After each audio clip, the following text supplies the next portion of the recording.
Hey, what's up, coin fam? Do you know which one of these pennies is a rare Aircoin worth a lot of money? If you're not a collector or a history buff, the answer might surprise you. In today's video, we're going to talk about the 1943 Lincoln cent, transition errors, and how to tell if you have a valuable 1943 penny worth a lot of money.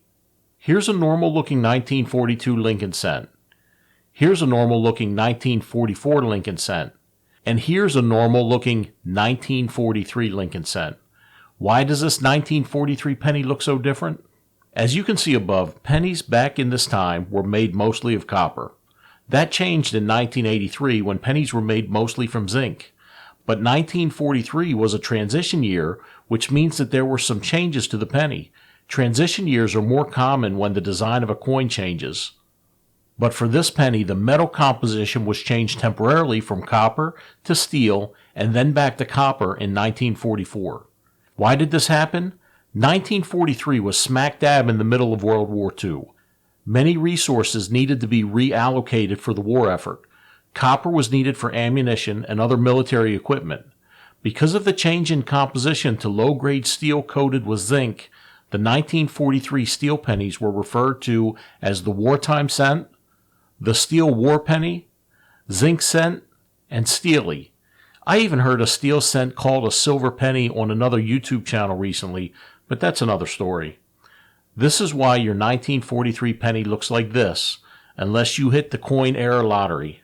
If you did hit the coin error lottery, your 1943 Lincoln cent looks like this right here. There have been a handful of these found, but only one of them has been found minted in Denver. You can tell where your penny was minted by the mint mark that's located under the date of the penny. A D is for Denver, S is for San Francisco, and no mint mark means your penny was minted in Philadelphia.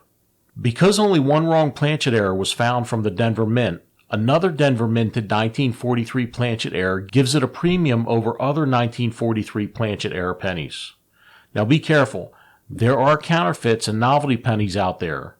Some counterfeiters have altered the dates on pennies from 1945, 1948, and 1949.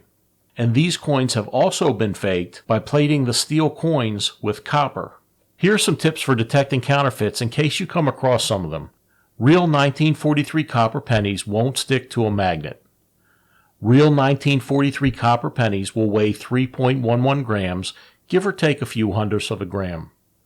Steel cents weigh about 2.702 grams, but will be slightly heavier if they're plated.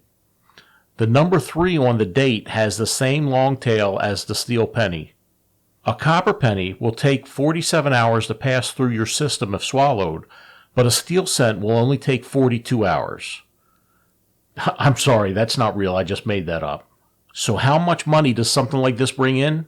Here's the 1943 Denver minted Aircoin. As you can see, this penny was minted on a copper planchet instead of a steel planchet. This penny was graded Mint State 64 brown, 6 grades away from that perfect Mint State 70. This penny was sold at auction and the owner walked away with $840,000 minus auction fees. If you enjoyed this video, share it with your friend group on social media. If you want to learn more about rare and valuable pennies, click on that video to the right. Thanks for watching, and don't swallow your coins.